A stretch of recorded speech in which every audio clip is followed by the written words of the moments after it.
नमस्कार दोस्तों, आप सभी मित्रों का हमारी चैनल में हार्दिक स्वागत है। मित्रों, मैं 22 साल की उम्र में ही विधवा हो गई थी। इसी का फ़ायदा मेरा देवर मुझसे उठाने लगा था। वह मुझसे नज़दीकियां बनाना शुरू कर दिया। वह मेरी हर ज़रूरतों का ध्यान रखने लगा और मुझसे वैसी हरकतें भी करने लगा जिसे मैं बखूबी समझ रही थी। लेकिन मैं उसके भाई की विधवा थी, इसीलिए मुझे उसके साथ यह सब करना गलत लग रहा था। मेरा देवर अब आधी रात को भी मेरे कमरे में आने लगा था। वह मुझसे ऐसी हरकतें करता जिससे मेरे पूरे वजूद में करंट दौड़ जाती थी। मैं उससे जितना दूर जाती, वह मुझसे उतना ही करीब आ जाता था।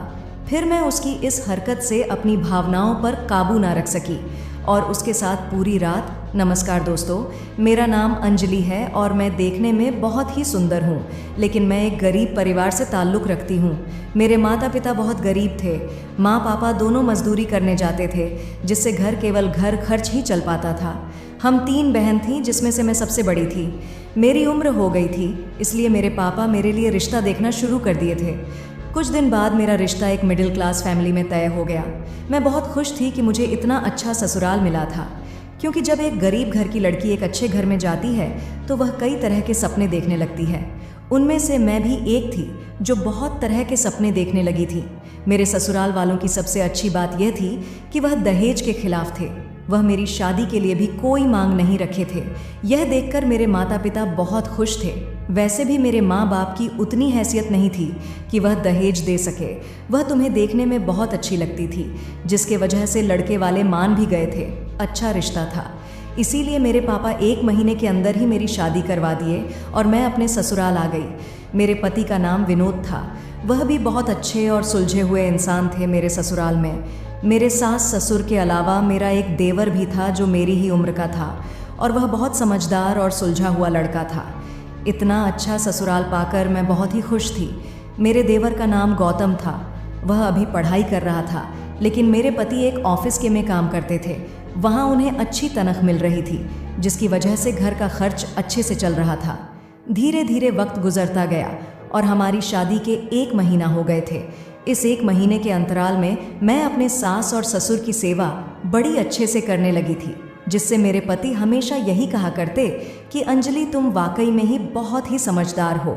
जैसा मैंने सोचा था, तुम बिल्कुल ही वैसी ही हो।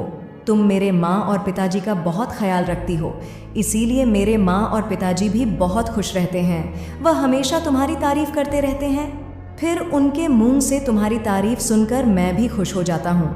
बस तुम ऐसे ही मेरे परिवार को संभाल कर रखना। मैं उनसे कहती कि आप इतनी चिंता क्यों करते हैं, मैं अपनी तरफ से पूरी कोशिश करूँगी, आप सिर्फ अपना काम पर ध्यान दीजिए। इसी तरह मेरा देवर गौतम भी अच्छी सोच रखने वाला था, लेकिन वह थोड़ा सा मजाकिया था, पर वह दिल का बहुत ही अच्छा था। घर में बहुत ही खुशियाँ थीं। हर दिन ऐसे लगता था जैसे कोई त्योहार है। घर के सभी लोग मेरी खूब ख्याल रखते थे, लेकिन किसे पता था कि यह खुशियाँ सिर्फ चंद दिनों का ही है। जिस घर में खुशियाँ ही खुशियाँ थीं, उसी घर में अचानक मातम छा जाएगा, ऐसा किसी ने भी नहीं सोचा था। मेरे सपने, सारे अरमान सब के सब धरे रह जाएंगे, यह तो मैंने भी कभी नहीं सोचा था। एक गरीब घर से मैं इस घर में आई थी, यह सोचकर मैं बहुत खुश थी, लेकिन कुदरत ने मेरे साथ ऐसा करिश्मा दिखाया कि वह सारे के सारे धरे के रह गए। एक दिन जब मेरे पति विनोद अपने काम के लिए गए तो रास्ते में ही उनका एक्सीडेंट हो गया और मौके पर ही उनकी मौत हो गई। जब ये खबर हम सबको मिली तो जैसे हम सबके ऊपर पहाड़ गिर पड़ा था। मैं अभी 22 साल की थी और मैं विधवा हो गई थी। मेरी शादी को अभी 2 ही महीने हुए थे। मैंने तो अभी अपने पति के साथ जीव भर के प्यार भी नहीं किया था और ना ही अभी मेरी कोई सपना बनाया अमान पूरे हुए थे। लेकिन किस्मत ने मेरे साथ ऐसा खेल खेला कि मेरा जीवन का मतलब ही बदल गया। उस वक्त मैं ऐसे सदमे में चली गई थी जिससे बाहर निकलना बहुत ही मुश्किल हो गया था। मैं यूं ही बैठे रो रही थी कि तभी कुछ औरतें आकर मेरी मांग का सिंदूर धोने लगी। मुझे इस तरह से देख मेरा देवर फूट फूट कर रोने लगा। कुछ लोग हमें तसल्ली दे रहे थे, लेकिन मेरे आंख से आंसू रुकने का नाम ही नहीं ले रहा था। मैं यूं ही बेसुध रोए जा रही थी, पर इस तरह से कब तक रोती। धीरे धीरे आंखों से आंसू गिरने भी बंद हो गए थे। इस घटना को 1 महीने गुजर गए थे। अब मैं देख रही थी कि मेरे सास ससुर का रवैया मेरे पति बदलता जा रहा था। वह अब पहले जैसा मुझसे व्यवहार बिल्कुल भी नहीं कर रहे थे। मैं भी क्या कर सकती थी, क्योंकि मेरी तो दुनिया ही लुट चुकी थी। जब तक पति थे तब मुझे बहुत मान सम्मान मिल रहा था, लेकिन अब पति के जान के बाद सब कुछ उल्टा चल रहा था। घर में बस एक देवर ही था जो मेरी तकलीफ़ों को अच्छे से समझ रहा था, लेकिन वह भी बेचारा क्या कर सकता था। मैं अपने कमरे में बैठी यही सोच रही थी कि मैं अपने माँ बाप के पास चली जाऊं, लेकिन अब मैं उन्हें और तकलीफ़ नहीं देना चाहती थी, क्योंकि अभी मेरी 2 बहनें कुंवारी बैठी थीं। ऊपर से मैं थी उनके पास चली जाती तो उनकी हालत और ज़्यादा ख़राब हो जाती, क्योंकि उनके पास पैसे की बहुत ज़्यादा तंगी थी। फिर मैंने सोचा कि नहीं, अभी मैं अपने माँ बाप के ऊपर बोझ नहीं बनूंगी। अब चाहे जो हो भी हो, मैं यहीं घर में रहकर सब कुछ सहन करूंगी, क्योंकि मैं इस घर की बहू थी, इसलिए मेरा भी इस घर पर अधिकार था। मैं भी तो यही सोचकर आई थी कि मैं अपने ससुराल को हमेशा समेट कर रखूंगी, लेकिन अब हालात की कुछ और ही थे। अब तो मेरी सास मुझे ताने भी देने लगी थी।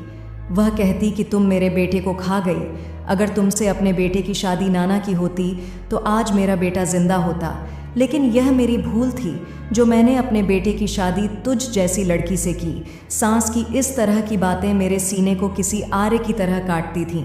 ऐसा लगता था जैसे अब मुझे जीना ही नहीं चाहिए। आखिर इसमें मेरी क्या गलती थी? क्या मैंने खुद अपने पति को मारा था? पति का जाने का दुख मेरे अंदर कितना है, ये मैं लफ्ज़ों में बयान नहीं कर सकती थी। घर की हालत अब दिन प्रतिदिन बेहतर होती जा रहे थे, लेकिन मेरा देवर इस बात को बखूबी समझ रहा था। फिर उसने अपनी पढ़ाई बंद कर दी और अपने लिए नौकरी ढूंढना शुरू कर दिया। वह मुझे समझाता कि भाभी, आप ज़्यादा परेशान मत होइए, क्योंकि माँ और पिताजी पुराने खैला के हैं, इसीलिए वह इन सब बातों को समझ नहीं पा रहे हैं। जिस दिन उनको यह बात समझ आ जाएगी, उस दिन वह आपसे कुछ नहीं कहेंगे। मैं भी अपने देवर गौतम की बात को मान जाती थी, क्योंकि वह हमेशा से मुझे खुश देखना चाहता था। वह मेरे साथ कभी गलत व्यवहार नहीं किया था। वह मुझे हर दिन खुश करने के लिए तरह तरह के हथकंडे भी अपनाता था, लेकिन मेरे अंदर जो पीड़ा थी उसे मैं कैसे भूल सकती थी। मैं अभी मात्र 22 साल की विधवा थी। मेरे अभी ऐसे मौज के दिन थे, लेकिन मैं तकदीर की मारी थी, इसलिए मुझे सिर्फ दुख ही मिल रहा था। मुझसे अब एक नौकरानी की तरह घर का काम कराया जा रहा था, जिससे मेरी हालत और भी ज़्यादा ख़राब होती जा रही थी। कुछ ही दिन के बाद मेरे देवर को एक ऑफिस में काम मिल गया और वह काम पर जाने लगा। वह रोज़ सुबह जाता और शाम को ही वापस आता था। जब आता तो किसी से कुछ नहीं बोलता। फिर सास ससुर के सोने के बाद मेरे कमरे में आ जाता था। कमरे में आने के बाद वह मुझसे बातें करने लगता। वह मेरे लिए चोरी छुपे कुछ न कुछ खाने की चीज़ें लेकर आता। मैं उसे कहती कि गौतम, तुम मेरे लिए यह सब मत लाया करो, कहीं माँ जी को पता चल जाएगा तो वह हमारे बारे में गलत सोचा करेंगी। मेरी बातों को सुनकर वह कहता कि भाभी, आप चिंता मत करिए, आप बस अपना ध्यान रखिए, क्योंकि आप घर के सारे काम अकेले करती हैं और माँ का ताना भी सुनती हैं, फिर भी आप पलटकर कभी भी उन्हें कोई जवाब नहीं देती हैं। अगर इस घर में कोई और होता तो अब तक न जाने कितना झगड़ा कर लिया होता। गौतम मुझे हर तरफ से समझने का प्रयास करता, फिर मैं भी क्या कर सकती थी, उसकी बातों का मान रखना ही पड़ता था, क्योंकि जो इंसान हमारी कदर कर रहा था, अगर मैं उसका कद्र ना करती तो यह मेरे संस्कार के खिलाफ हो जाता। वक्त यूं ही गुजर रहा था। मुझे हर दिन अपने सास के ताने सुनने पड़ रहे थे, लेकिन मैं सास से कुछ नहीं कह पाती थी। मुझे पता था कि अगर मैं से ज़्यादा कुछ कहूँगी तो वह मुझे और ज़्यादा जलील करेंगी, इसीलिए मैं चुपचाप उनकी बातों को सुन लेती थी। रविवार का दिन था। उस दिन मेरे देवर गौतम का ऑफिस में छुट्टी थी। उस दिन मैं घर के सारे काम निमटा ला, यूं ही अपने पति को याद कर रही थी। उनकी यादों में मेरी आंखों से आंसू बह रहे थे। उनके रहने में कितनी खुशी थी, लेकिन अब तो मेरे लिए जीना मुश्किल हो गया था। तभी मेरा देवर गौतम मेरे कमरे में आ गया। वह मेरी आंखों में आंसू देखकर कहने लगा, भाभी, आप रो क्यों रही हो? अब जो चला गया है वह तो दोबारा वापस नहीं आ सकता, इसलिए अब और ज़्यादा अपने आप को तकलीफ़ मत दीजिए। अगर आप इसी तरह से अपने आप को तकलीफ़ दोगी तो आपकी तबीयत कहीं और ज़्यादा ना बिगड़ जाए। मैंने देवर से कहा कि गौतम, आप मेरी इतनी फ़िक्र क्यों करते हो, जबकि आपकी माँ और पिताजी मुझे हर रोज़ ताने मारते हैं। आखिर इसमें मेरा क्या कसूर है? पति का जाने का दुख मुझे भी तो है, क्या वह इस बात को नहीं समझती हैं? मैं यह सब कुछ अपने देवर गौतम से कह रही थी और रोए जा रही थी। तभी वह मेरी आंखों से आंसू पोंछने लगा और कहने लगा, भाभी, आप तो समझदार हैं और आप समझ सकती हैं धीरे धीरे सब ठीक हो जाएगा, मैं हमेशा आपके साथ हूँ, आप चिंता मत करिए। गौतम के मुंह से ऐसी बातें सुनकर मैं उससे लिपट कर रोने लगी। घर में एक वही तो था जो मुझे समझ सकता था और मेरा ख्याल भी वही रखता था। वह मुझे अपने से अलग से लगा लिया और मेरे साथ रोने लगा। जब मैंने उसके आंखों में आंसू देखी तो मैं तुरंत उससे दूर हटकर उसे चुप कराने लगी। कुछ देर के बाद हम दोनों चुप हुए और आपस में यूं ही बातें करने लगे। तभी मेरी सास वहाँ आ गई और मुझे इस तरह से गौतम के साथ देखकर वह उल्टा सीधा कहने लगी। वह कहने लगी, मेरे एक बेटे को तो तूने खा गई है, अब मेरे दूसरे बेटे को भी खाएगी क्या? आज के बाद मेरे बेटे से दूर रहना, नहीं तो मुझसे बुरा कोई नहीं होगा। सास की बात सुनकर तो जैसे मेरे ऊपर बिजली गिर पड़ी थी। मैं यूं ही फिर फूट फूट कर रोने लगी। गौतम अपनी माँ को समझ रहा था, लेकिन वह उसकी किसी भी बात को समझने के लिए तैयार ही नहीं थी। वह सिर्फ मुझे ही दोषी ठहरा रही थी। इसी तरह मेरे पति के मौत को 6 महीने गुजर गए। यह 6 महीने गौतम मेरा बहुत ख्याल रखा और इसी बीच हम दोनों में नज़दीकियाँ भी बढ़ गई थी। मुझे ऐसा महसूस होने लगा था कि गौतम मुझसे प्यार करने लगा है, क्योंकि इतना ज़्यादा ख्याल कोई और नहीं रख सकता था। एक दिन हमारे घर पर एक शख्स आया और वह मेरे सास और ससुर से कुछ बात किया। फिर वह पैसे का एक बंडल मेरी सास के हाथ में रखकर चला गया। यह सब कुछ मैं अपने कमरे से देख ही रही थी। मुझे इस बात से बहुत हैरानी थी कि एक अनजान शख्स मेरी सास को इतने पैसे क्यों देकर गया था। अब मैं यह बात अपने देवर गौतम को भी नहीं बता पा रही थी, क्योंकि उस दिन सास ने मुझसे जैसा व्यवहार किया था तब से मैं देवर से दूर ही रहती थी। लेकिन गौतम हमेशा मेरी फिक्र करता था, मेरे हालातों के बारे में जानने की कोशिश करता था। फिर ना चाहते हुए भी उससे बात करनी पड़ती थी। आज शाम को जब गौतम घर आया तो उस वक्त सास घर में नहीं थी। तब मैंने अपने पैसे और उस अनजान आदमी के बारे में सब कुछ बता दिया। वह मेरी बात पर यकीन नहीं कर रहा था। तब मैंने कहा कि वह खुद अपनी माँ से इस बारे में बात करे। वह मेरी बात मान गया और अपनी माँ के आने का इंतज़ार करने लगा। थोड़ी देर के बाद मेरी सास घर आ गई। तब उनके आते ही गौतम पूछने लगा कि माँ, तुम्हें कोई अनजान आदमी पैसे देकर गया है? तो वह कहने लगी कि हाँ, लेकिन यह बात तुम्हें कैसे पता? गौतम अपनी माँ से इसके बारे में पूछा तो वह के बताने से साफ इनकार कर दिया। लेकिन फिर गौतम ने अपनी कसम माँ को दिया। तब वह बताने लगी। वह कहने लगी कि वह आदमी अंजलि से शादी करना चाहता है। पता नहीं कब और कैसे उसे अंजलि के बारे में पता चला। फिर एक दिन वह उसे देखने भी आया था। उसी दिन से वह उससे शादी करने को कह रहा है। मैंने उसे मना कर दिया था, लेकिन फिर वह पैसे देने के लिए कहने लगा। तब मैंने सोचा कि वह पैसे भी अब हमारी किस काम आएगी। मेरा बड़ा बेटा को तो उसने 10 ही लिया है और अब यह तुम्हारे ऊपर डोरे डाल रही है। अगर यह इस घर में रहेगी तो वह तुम्हें भी इसी वजह से हम उससे घर से विदा कर देना चाहते हैं। सास के मुंह से यह सब बातें सुनकर मुझे ऐसा लग रहा था जैसे अभी ज़मीन फटे और मैं उसमें समा जाऊं। मेरे जीने की इच्छा पूरी तरह से ख़त्म हो चुकी थी। मेरे सास ससुर इतना नीचे गिर सकते हैं, यह मैंने सोचा ही नहीं था। मेरा देवर गौतम इस बात पर अपने माँ बाप को बुरा भला कहने लगा। वह कहने लगा कि भाभी, हमारी घर की इज्जत है और आप अपने ही घर की इज्जत बेचने जा रही थीं। आपको इतना भी समझ नहीं है? अगर भाभी की जगह पर आप होती और आपके सास आपसे ऐसा कहती तो क्या आप करती? भैया के जाने के बाद से मैं देख रहा हूँ कि आप लोग भाभी के साथ बहुत दुर्व्यवहार कर रही हैं। फिर भी भाभी चुपचाप सहन कर रही हैं, क्योंकि वह आप लोगों को अपनी सास ससुर नहीं बल्कि अपना माता पिता समझती है। जब ज़रा सोचो, ऐसी संस्कारी बहू आपको कहाँ मिलेगी? अरे वह तो किस्मत का खेल था कि भैया अब इस दुनिया में नहीं है। इसमें भाभी का क्या दोष? आप लोगों क्या समझती? भैया के जाने से भाभी खुश है नहीं माँ।